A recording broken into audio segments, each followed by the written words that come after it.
Yo, what's up, guys? I'm actually going to do some videos that are just randomly like me talking and kind of dealing with some of the elephants in the room and stuff like that about certain topics. Today's topic, which obviously I'll put in the title of what I'm talking about, is going to be really about like my opinions on line breeding and what constitutes a line breeding and what constitutes having your own line and the difference between a line and a project and stuff like that, in my opinion. So hopefully I can dive a little bit deeper into this stuff for you and kind of put to rest like some rumors about like you know some of my projects and stuff like that, because since I've been gone, really there hasn't been like me talking about any of it, honestly, including like the clown project stuff that like started to get big literally after I left. So I could never explain really what it was and how it worked and how I made it and what my intentions were on it and stuff like that.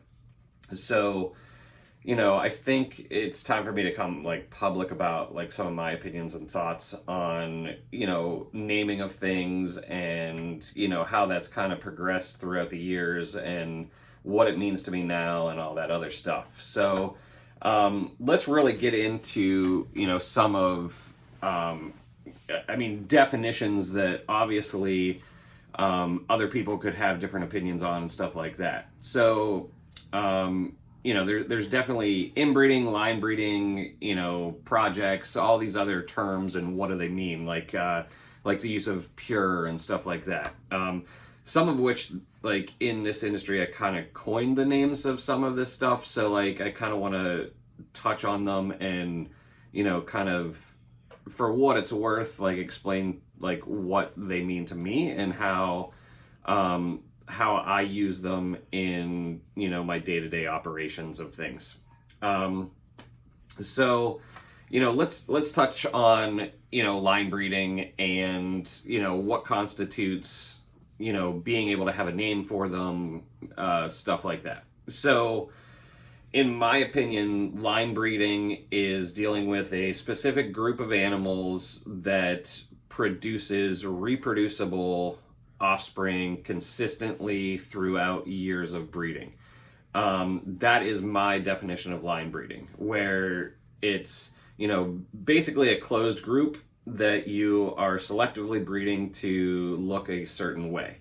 Whether that be like bold stripes, tangerines, black knights are technically line bred, all of that stuff. So to me, that's what it kind of means. It's basically a closed group. You might outcross here and there, but like for the most part, it is a group of animals with a consistent look over many generations, and that you can basically reproduce that look every single year. Does that, guys, make sense? I hope. So to me, that is what line breeding in a polygenetic situation means, and this can have dominance, recessives, all that other like genetic part of it, but for the most part it's polygenetic. But it might be a polygenetic thing in any of those like established traits, if that makes sense. So that is my opinion of line breeding, because you can actually line breed like Trempers and different albino strains and like combos and stuff like that, but we're talking like as a polygenetic thing, if that makes sense. So that kind of leads into, well, what classifies it having its own name and who can name them and all this other controversy in that realm of line breeding. So in my opinion, and I've heard this from other people as well, there's two ways to kind of call a line bred thing a name, if that makes sense. And in my opinion, it almost is one of those things that it is kind of like, it's been established for a long period of time. Different people have different opinions on how many generations it has to be, where it's kind of a closed thing. Anywhere from like 3 to 5 is pretty typical of what people will consider, the lineage to be considered its own line type of thing. So to me, like, I don't have a specific like time frame or anything like that. Like it's really not my place to even, determine whether somebody has a line or not. I think the other cool thing that's been brought up is if other people kind of name it after you, which I think is a very like logical thing, because once a line of animals has a distinct look that you can look at that animal and be like, oh, that's from so and so. Like, I feel like that's, a very safe bet to be that it's its own line type of thing. Back in the older days of doing this, since I've been around for freaking ever, basically, a lot of tangerine lines are based from crossing other lines together, if that makes sense. So, that lends itself into its own sort of issues where, like some tangerine lines are actually crosses of other people's tangerine lines and then just kind of renamed. And again, it's like, after how long of a period of time can you do that, and blah, blah, blah. So it gets very hairy and very like opinionated at that point. Again, there really isn't like a right answer, because I think it's opinion based, so a lot of different people can have a lot of different opinions on it, and I think over time it just becomes a group consensus of whether that technically is a line or not, and it's basically up to the masses whether they consider that a line, if that makes sense. Which I'm totally okay with, and whatever people. I think the hobby itself is very self-correcting in a lot of ways, where things that aren't really something, they kind of go by the wayside, and that just is what it is. So that's kind of my opinion on line bred projects, or line breeding, I should say. Don't forget that I said the word project, because I believe that projects are totally different. Projects are it's almost like one of those things where the project comes before a line, if that makes sense. So a project would be like, oh, I like this animal and this animal. If I cross those two, will it give me a specific look, and can that look be reproducible? And if it's producible over a long period of time, then maybe that would become a line. So in my opinion, projects are the initial stage of creating a line, if that makes sense. So in my breeding of polygenetic line bred traits, and what I've kind of always done since I started, with, say the G Project, for instance. The G Project was my first dive into basically taking animals that I thought would look cool together and basically trying to make a consistent look, if you will. And then as I was doing that, it really kind of divulged into, well, maybe I don't want it to look the same all the time. Maybe I want it to look different depending on what animals I breed to it, and create different looks every single year. So that is where basically the project name kind of came from, is that it's a specific group of animals, yes, but it is a melting pot of different polygenetic traits that can be basically adding new stuff in all the time. And this is kind of where I got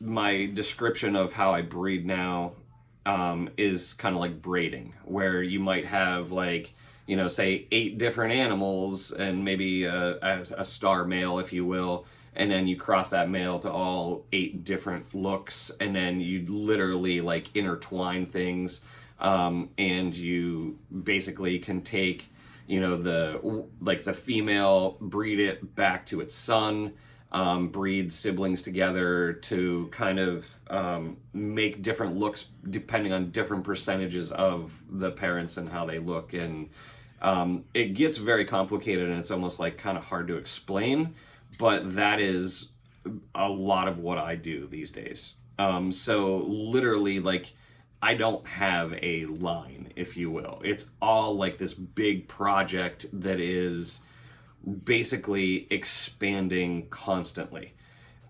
So, you know, a lot of we'll use the Joker project, for instance, now, because of, you know, the Joker project is what I'm working on right now. Naming it the Joker project, it is, here is my thoughts and opinions on why it was named that, why I did that, why, like, all the whys to it, okay? So, most of you know I got back in, and whenever I got back in, I had very, very few foundation animals from the previous time. One of them was this male right here. This male was basically the pinnacle of what I wanted the clown project to be back in the day. Let's see if this will can actually set it up, because that would be kind of awesome. Maybe if I do this. So then we can kind of use it as a reference right there. So again, like, going back, let's go back real quick to G Project, and parts of the G Project turned by using a specific male, the electric male that I got, and breeding that into certain things from the G Project, and kind of bold stripe-ish stuff kind of at the same time. That is what gave the base for the Clown Project. So the Clown Project was basically just me trying to make a specific look, and then also outcrossing and seeing what could be done by adding different ingredients, basically. So, yes, it did start with the G Project, and kind of why I got away from the G Project was because in any polygenetic situation, you will have animals that are extremely good examples and animals that are extremely, like, these don't look like much, right?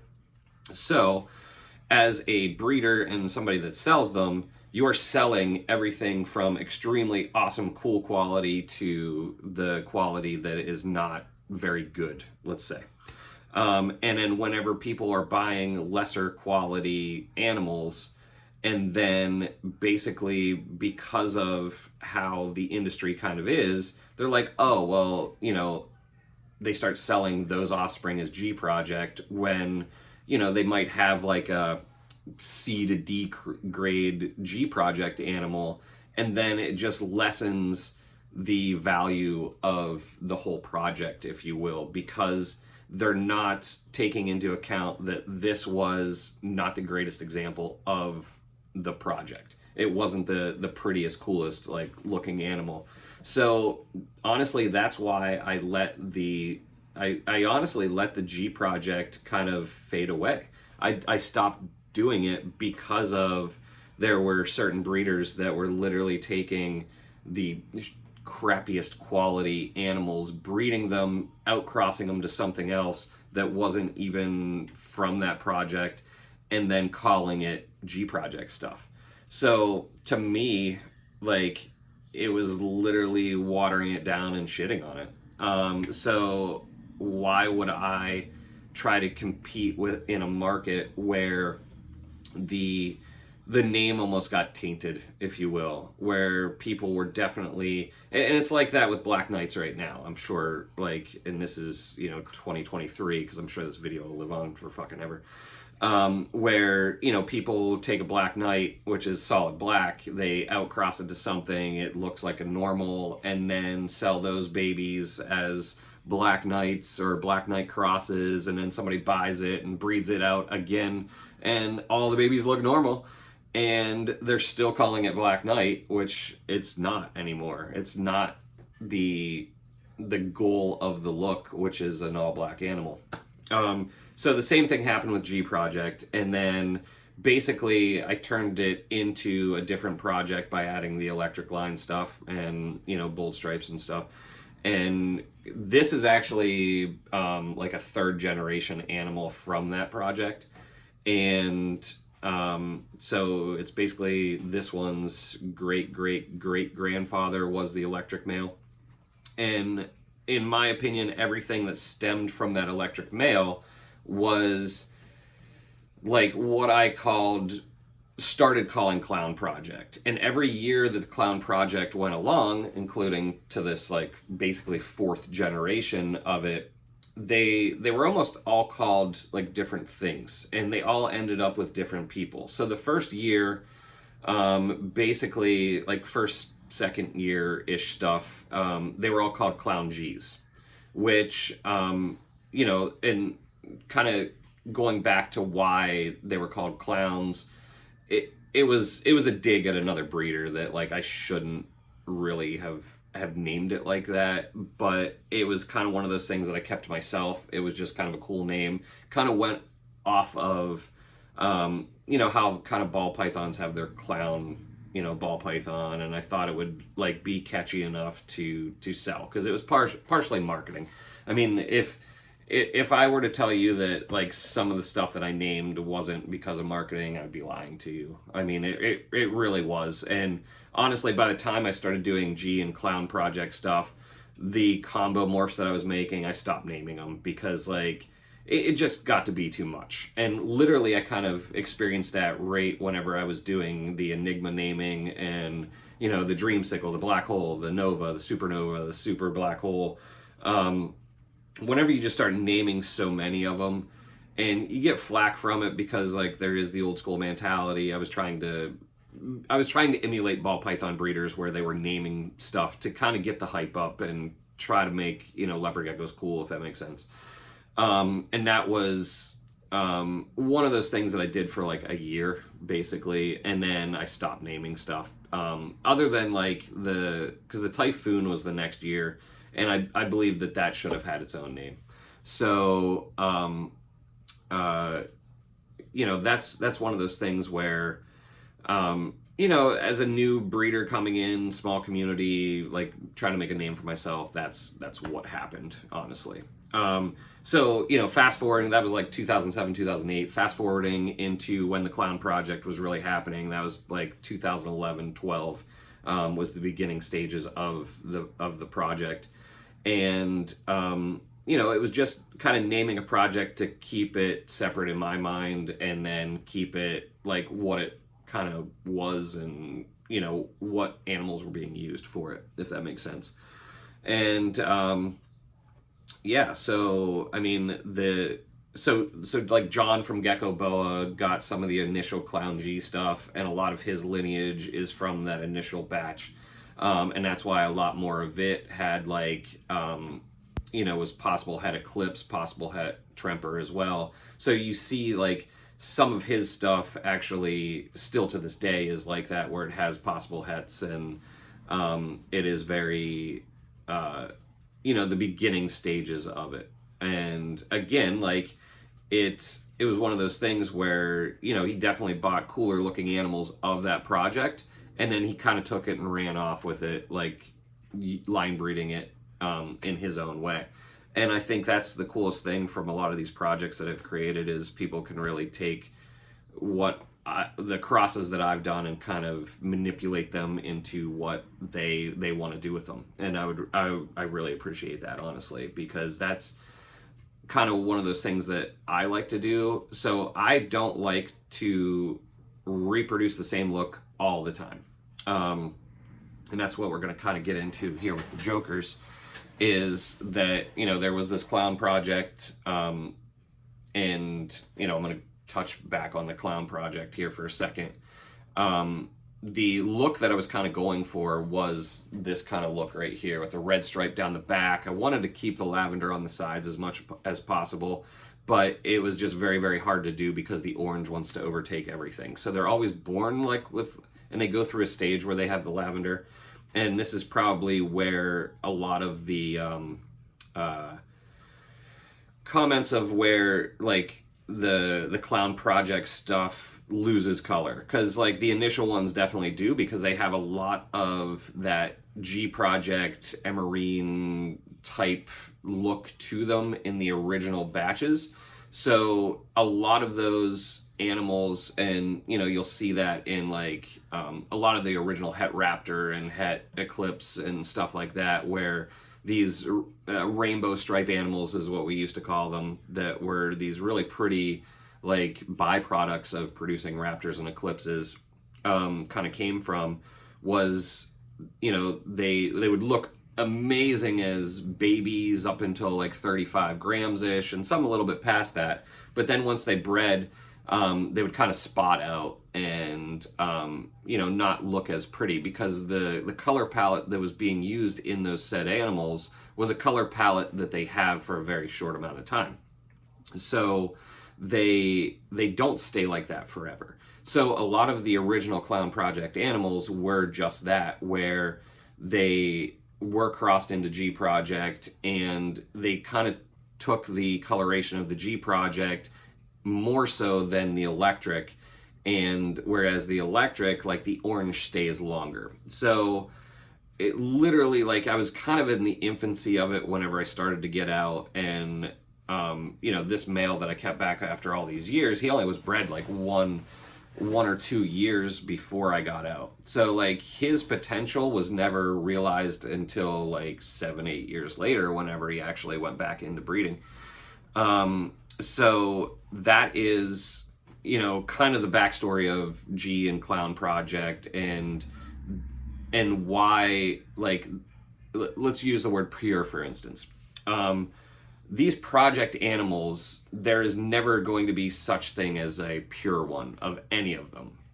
Back whenever I coined the word pure, it always meant like what I really did with the name pure was a single genetic animal that was not het for anything else.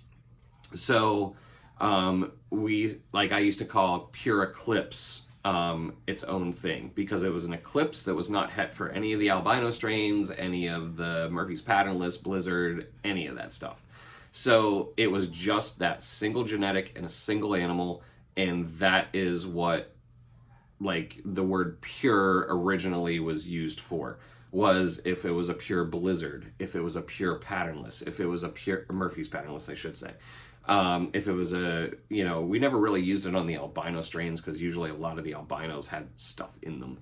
And so it was a lot of like the single gene animals that were just that. There was no hidden anything, and they were proven, and people were using those as building blocks to make certain combos and stuff like that. So that's where the word pure comes from. That's where I use it to this day. I will not use it in any polygenetic situations, unless it's like I might call like a tangerine from our atomic line like a pure atomic, because, and to me that just means it doesn't have any hets to it. I don't say it with any of my project animals, because to me the project stuff is, and again, like atomic in my opinion is a line. It is not a project. It is a continuous line of a certain style of tangerine for many generations. So the atomic line is different than any of my project stuff. My project stuff is just that. It's projects.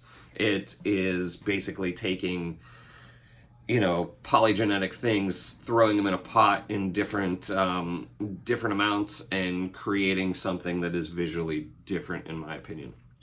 So that leads us into the Joker project and coming back, and why it was given a name, and why the whys to everything. So a lot of you might know, and have probably listened to the podcast and stuff like that.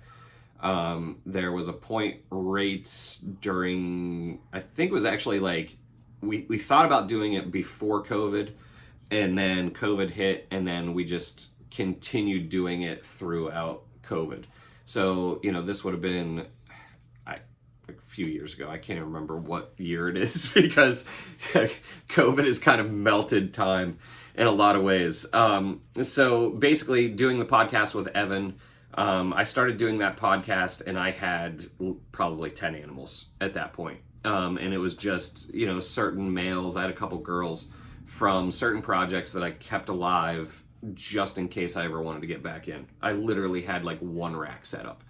And then my friend Scott was like, wanted me to take all of his mutation geckos and kind of work with him to produce some more leopard geckos. He was going to keep all the pure subspecies stuff. I was going to keep all the mutation, or I was going to get the mutation stuff and then start kind of slowly coming back into breeding and doing what I'm doing.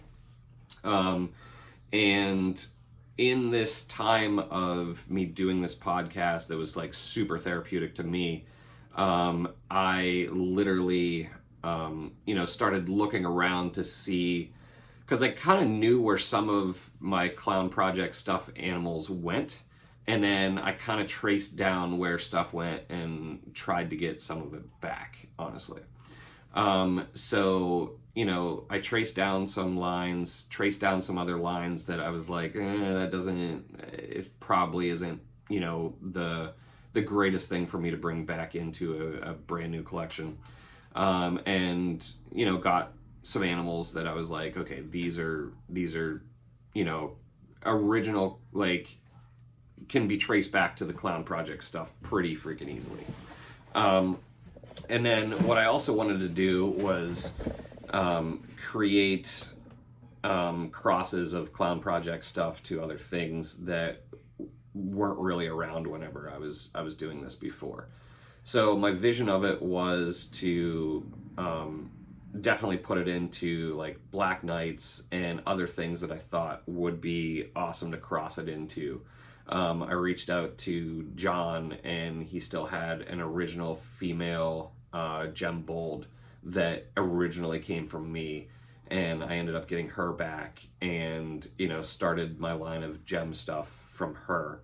Andy Fox was another one that had animals that, like, because there was one year that I bred like 4 animals. There was like 4 babies, and he literally got a pair off of me, and it was animals from that pair. So this animal would have been the father of the animals that he got, so the grandfather of the animals that I ended up getting back, actually. And huge thank you to him, because he really helped me out in getting some of that stuff back. And so basically I was kind of looking around, hand-picking stuff that I thought would go well with it. I reached out to Julie Bergman, that now has Ron Tremper's collection, and I saw these like striped bloods that I really thought that those animals would match up really well with the Clown Project male that I still had. And interestingly enough, like, the male doesn't have a name. I should name him, right? Because like he is like it's so funny, and I probably should have just named him Joker, because then this naming thing wouldn't have become such a thing. But and maybe that's what I should just name him Joker, because like then it would be a little bit more palatable, I think, to people. But and back to the naming thing, it is this there's certain lines, let's call them lines, that stem from one animal, and whether good or bad, people know that line for the name that it was given. And I can name like Zorro Bandits, which the male's name was Zorro, and Mandrian, that comes from one person. The Electric Tangerines from Kelly, so they all stemmed from Electra, which was a baby of her one of her favorite animals, Roxy. So those can be traced back to individual animals, which is kind of interesting. Even the purple head project can be traced back to an original female. And talking with John back in the day, like I never even realized that like I had helped naming it, because I kind of got out, and that's just kind of what we called it whenever we talked on the phone about that particular animal, because I thought like the babies that she was producing were cool. They just looked like different. The name ended up just sticking, kind of thing. And I can think that kind of goes back to that thing where it's almost like maybe it should be up to other people to name what it is, in a way. And I didn't even realize that I helped name it. So but yeah, it's very, very interesting. But back to the Joker stuff. So coming back into it, I definitely noticed how clowns were popular, and that's what they were calling them, was just clowns. It wasn't Clown Project or anything like that. They kind of dropped that part of it, and calling them clowns. There were these pure clowns out there. We're still like Clown G's from John, which was like what I called them back in the day. So like I feel like that was right of him to call them Clown G's, because it definitely distinguished them from not only what they were, but like kind of what year of the project that he bought them, in a way. Again, like I'm not a fan of like the pure clown name, because like to me, like it's none of them are pure. They are like literally a project that in a project they're constantly being outcrossed. So to me, there's no such thing as a pure clown or a pure G project or a pure Joker. Even they just don't exist, because they are literally just that. They're project animals. So you can't have a pure one, if that makes sense, because they're in what I do, it's constantly being outcrossed, if that makes sense. So getting back into like the Joker thing, it was literally like me renaming a project in a way, but it was adding a lot of stuff to it. Like we were just talking about here in this, like 3 minutes ago before I got sidetracked. I wanted to put in like those the striped bloods from Julie Bergman, which like striped bloods and bloods from Ron's line are definitely different than like the JMG bloods. So definitely don't get those mixed up. That's why I kind of try to call them striped bloods, because they are different. I don't even think they're related in any way, honestly. And then crossing it into Black Knight, crossing it into Firebolt, because to me Firebolt is very closely related to the Clown Project. So I knew that it would cross very, very well, because I believe that Firebolts really stemmed from crossing like electrics into bold stripes, if I'm not mistaken. And adding a couple other ingredients as well, which is basically kind of the same thing that I did to create these guys. So I thought that they would be a good way to strengthen the line and get them, more outcrossed as well. And then there's a few other things that I was talking about, the animals that I got from Andy Fox. So those were actually this male crossed to pure atomic line females, and then those babies crossed back to each other. So that was adding like a line of Tangerine into the Clown Project stuff. So basically getting all this stuff, it was like, all right, I need to put them under an umbrella, because this male right here was going to be almost the dad and grandfather and great-great-grandfather of this whole plethora of stuff. So basically, that's why I wanted to call it something so that everybody knew that the majority of the genetic makeup of this project was going to be from this guy right here, because he was not really bred to many things before I got out. So some of the Clown Project stuff that was out there actually is kind of related to him, but he's not like the dad or the grandfather of a lot of that stuff that came about. It was actually like his dad that was the one that was used mainly in breeding and created a lot of the the clown project stuff back in the day, or the clown G's, or his great grandfather, which was the Pure Electric. So, or not Pure Electric, the Electric Male, which technically it was a Pure Electric because it did come from Kelly originally. I just got it through like another source, basically. So, so in that aspect of it, like, it was the next iteration of this project that literally I've been working on for 20 years, and it's almost like every 5 years it gets a new name.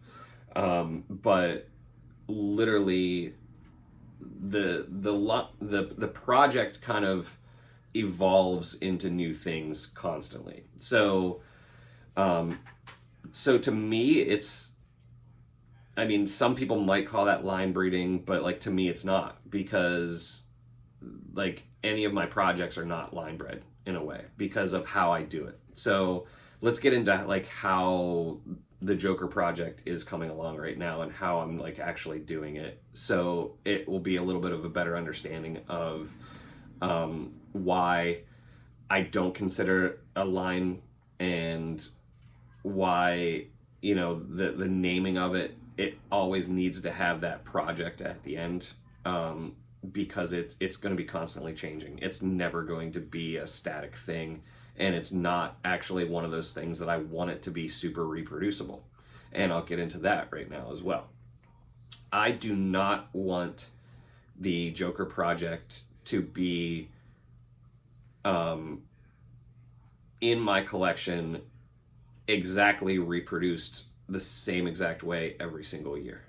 I want it to look different and have different branches of the same project, and I want each of those branches to look totally different, whether it's having any of the strains of albino in them, or having any of the Black Knight or white and yellow. I literally want them to have branches that just kind of go everywhere. I don't want it to be as simple as, oh, a tangerine that looks exactly like this all the time, or a bold stripe that looks exactly like this all the time.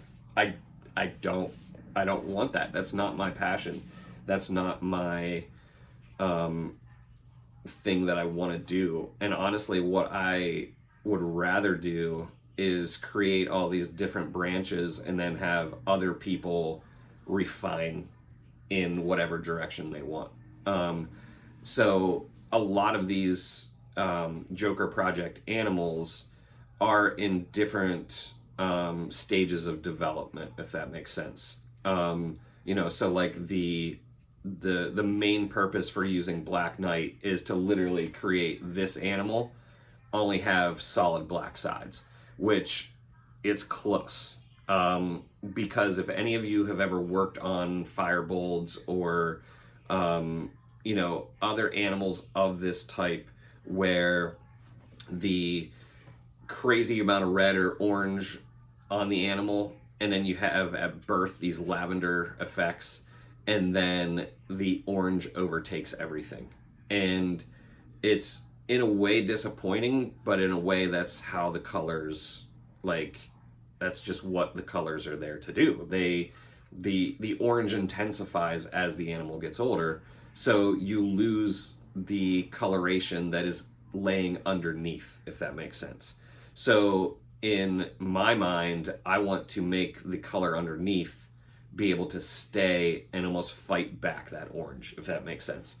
So I think I'll do another video kind of showing you visuals of all of this stuff, and what like the goals are for certain animals and the different like types and all that stuff. I just wanted to get this video out more so to explain like my thought process and how it all happens. So again, kind of touching back on the like, I almost should coin the name like line braiding. So line breeding and line braiding are two totally different things.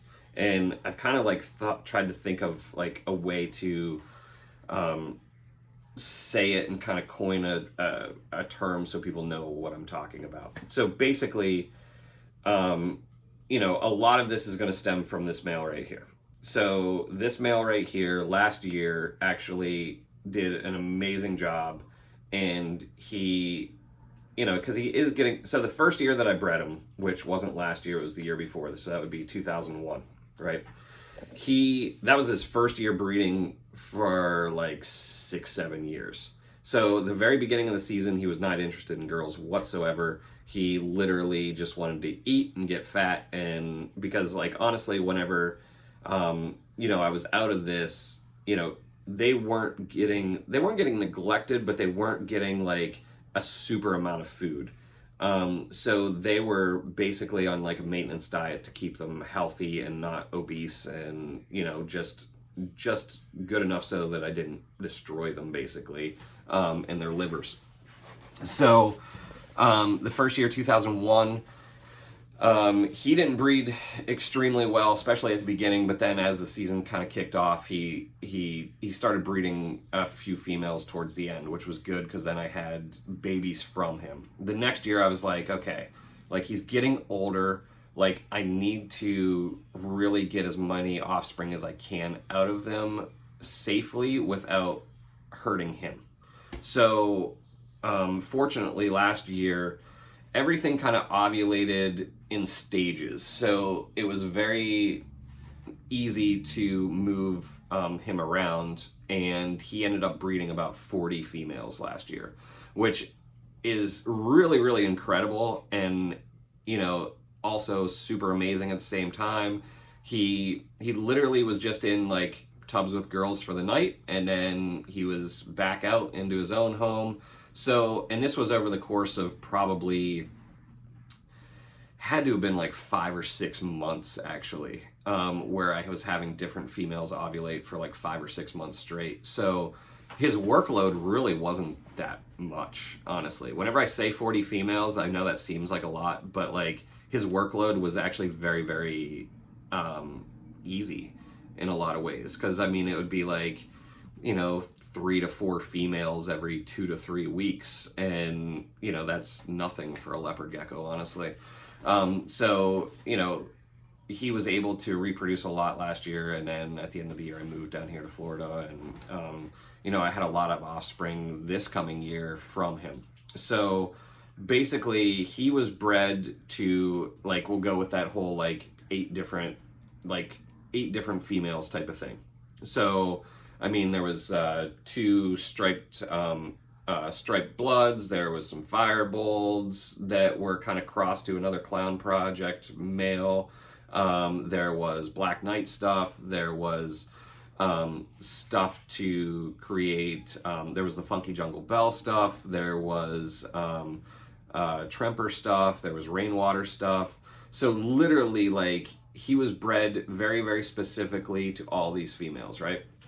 And then what I did from there, and at the same time, it's actually test breeding him out. So in 2001, I was able to test breed him against some raptors, so I knew that he was not het for anything. Like, he is, he is het free, so it was awesome to figure that out. And then I also wanted to basically breed him back to his daughters the following year, just to make sure that there wasn't any mess ups. So what I do, and this goes back to the line braiding thing, where we have those 8 different females, let's say, which obviously it was 40 with him, and then what I do is, like, I will breed back like a male baby from each of those females back to the original mom.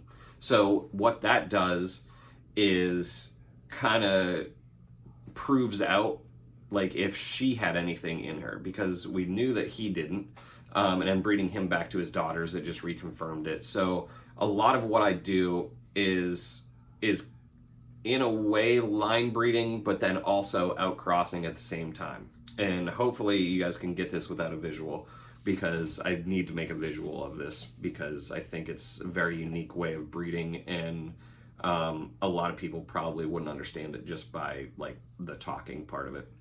So like I said, female breeds to this male, produces babies, take a male from that, breed it back to the female.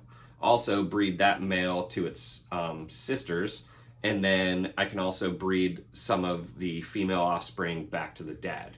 So just from that right there, you have 3 different variations of from one female, if that makes sense.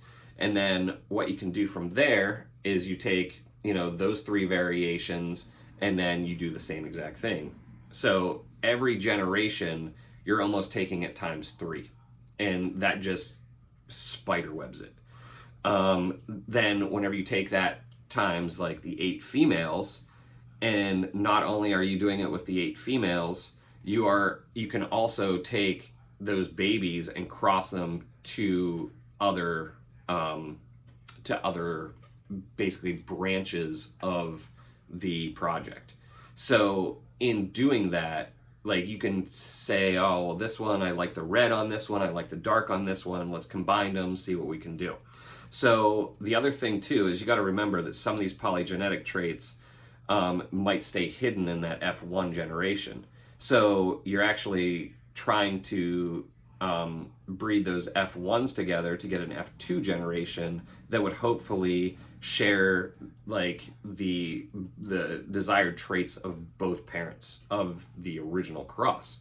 So in doing that, you are going to get some animals that are not just as like the two genetics that you want to line up.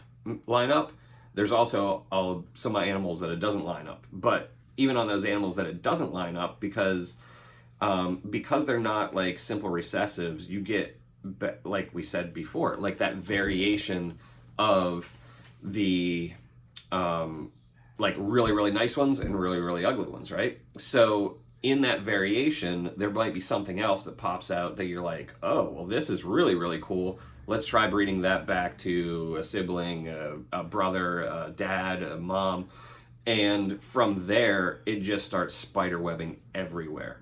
And that is what I love so much about like breeding projects other than line breeding, is just the genetic variability that can happen. And this is how I breed and how I like to breed animals, because it is outcrossing at the same time. And it also like gives you this ability to create new things that nobody's ever seen before, and new crosses. And the cool part about a lot of these polygenetics is, in a lot of ways, they act recessive, but they're not. So like the stripe gene, for instance, in bold stripes, that creates that like stripe look, it almost acts recessive in a way where it can skip a generation and then come back. So take, for instance, like whenever I bred him to the Black Knight females that I had.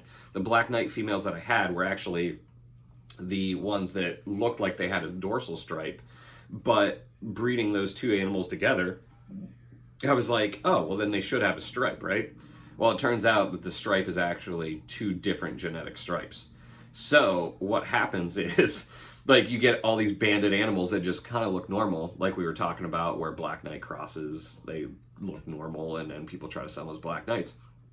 So it's one of those weird things where you got to breed the F1s together, which F1, if you guys don't know, it just means first generation, F2 is second, F3 is of a cross. So you have the original animals, babies from those original animals are F1, babies from those are F2, so on and so forth.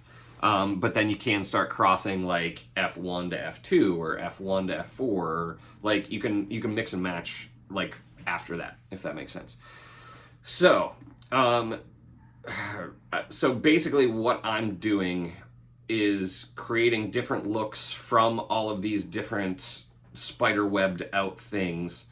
And again, you have the genetic variability of really, really awesome ones and really not so cool looking ones, but they might have the genetic material that can create those really awesome ones. So that's why, like, especially from me, you'll see this vast difference in pricing from like, super expensive animals to cheaper animals that like I don't feel are as pretty.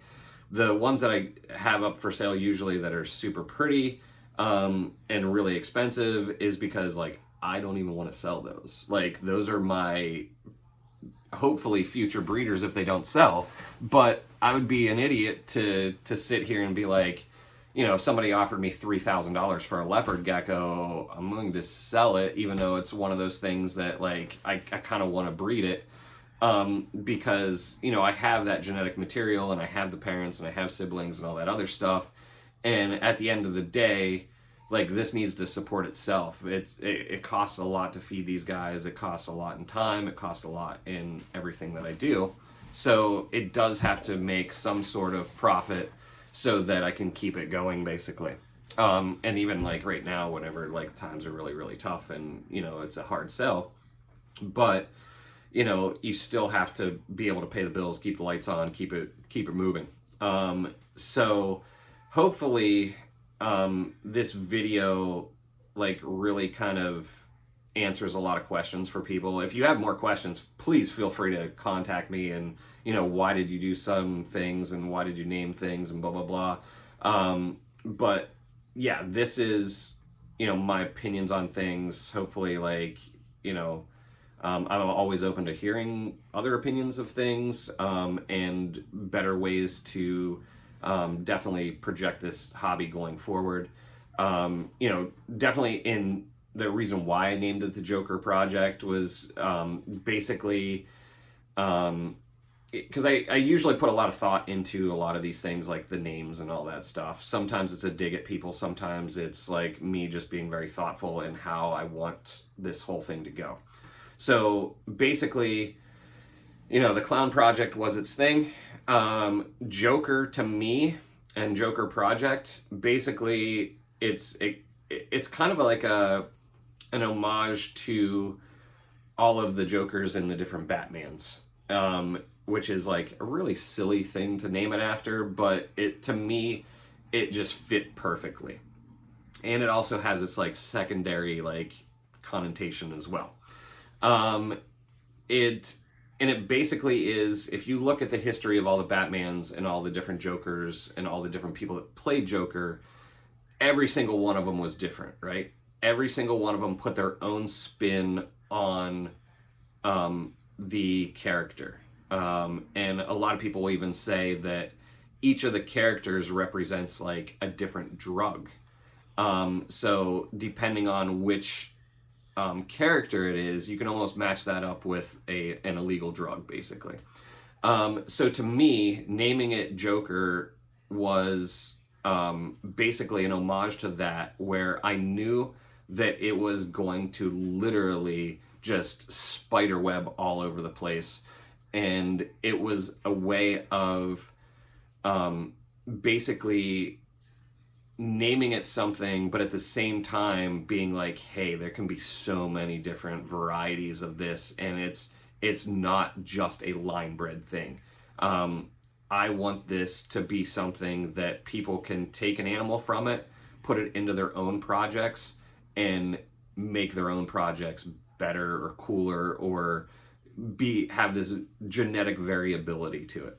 And that's what I love so much about the Joker Project, is the genetic variability of it, and that every year it can be constantly changing. Touching on the constantly changing thing, we are in an industry that we sell to our competitors, right? Like that is always been a thing, and it's always going to be a thing.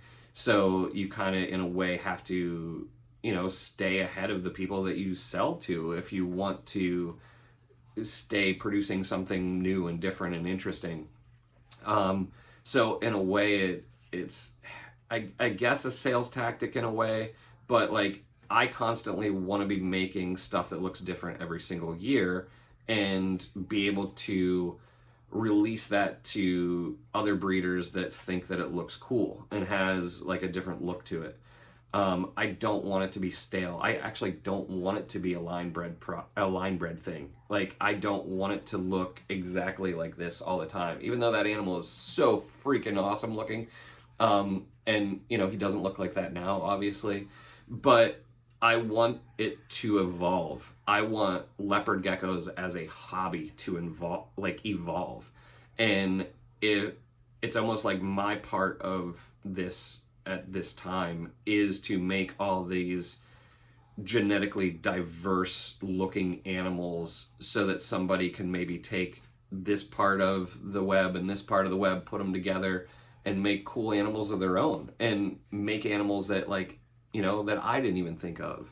Like, to me, that is how this is going to grow, especially in polygenetics, because, like, we are the creators of this stuff. Like, we can make them look different. I want people to be creative in what they make, and at the same time be ethical and be, you know, good and good for this hobby.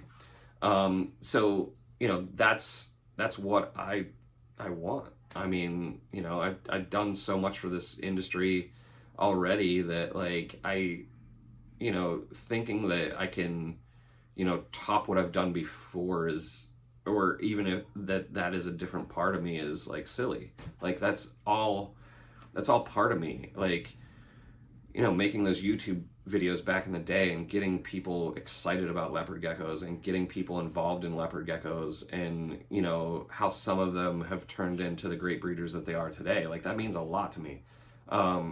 Since I've moved down here to Florida, like, I go to shows and people are like, oh, I used to watch you whenever I was younger. And, like, some of these people are breeders of not leopard geckos anymore. Like, they're breeding, like, hognose snakes and other stuff that, you know, if it wasn't for my videos back then, like, they might not have even gotten interested in reptiles. And, like, to me, that means a lot to me. And I never knew that until recently that my videos had that much of an effect on the reptile community. And I literally, like, appreciate it so much now that, like, I was able to step away and come back and see the impact that I've had on people. And hopefully, like, this video will have a little bit more of an impact on people as far as, like, you know, what my motivations are in doing this, and what, you know, the thought process behind things and stuff like that. And like I said, like, I'm more than happy to, like, talk to people about, you know, what, you know, any of this stuff, and what my thought process is on a lot of things and how I do things. And because I think me sharing that information just helps, you know, the community be better, honestly.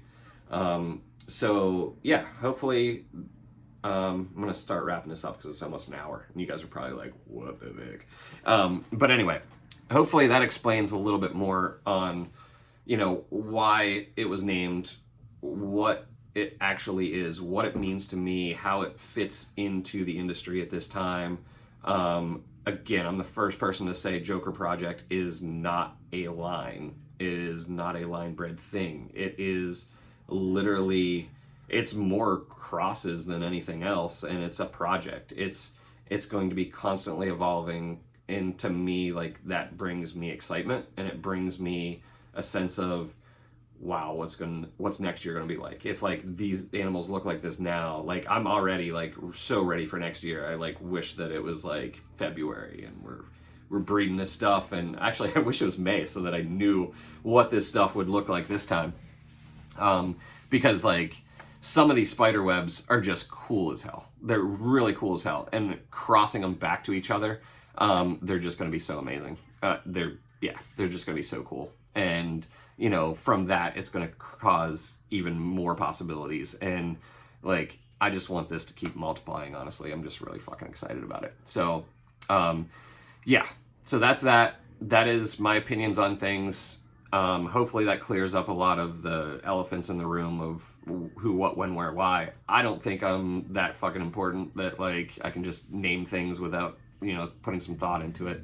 And, you know, basically the Joker name in a lot of ways is very generic.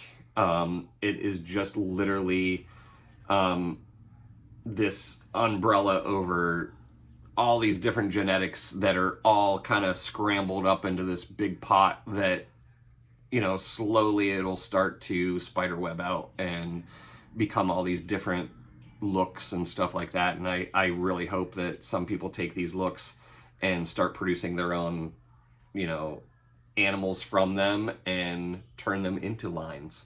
That is my goal, is to have, you know, animals from this project become their own lines for people and really, like, excite people and get people, like, really, you know, excited about it. That's it, really. So hopefully Hopefully I didn't ramble too much. I feel like I'm rambling a lot more at the end here because I think I'm out of stuff to say. But I'm going to start doing more YouTube videos again. And I'm going to, yeah, definitely explain more into each like version of the Joker stuff, and probably explain a little bit more of the clown stuff as we go along. And yeah, thanks for hanging out and listening for the past hour. Honestly, this probably would have been better for you guys just to listen to while you're cleaning geckos, because I didn't really show you anything. I'll start showing you stuff in upcoming videos. But, you know, thanks again to everybody that's been so supportive of me coming back this time and being part of the industry. And hopefully, you know, this just creates a lot more you know, open conversation about, you know, what is the difference between some of these, you know, lines and projects and naming and all this other stuff. You know, like I said, I don't feel like I'm anyone fucking special to just be naming stuff willy-nilly. So, yeah, definitely comment down below, whether this is on Facebook, YouTube. I'd love to know what you guys think and what you guys want to know more about, and what you guys, you know, think the future is for leopard geckos. And, you know, I really hope that, you know, I can be part of this industry for a lot longer. And I hope you guys have a great day. And I'm going to get back to cleaning more gecko poop, and, you know, that's pretty much all I do. And I create some cool animals here and there. But yeah, thanks guys for listening. And hopefully I'll be making more videos and see you guys soon. Yeah, definitely let me know what you guys want to see and hear and all that fun stuff. So, peace. Have a good one.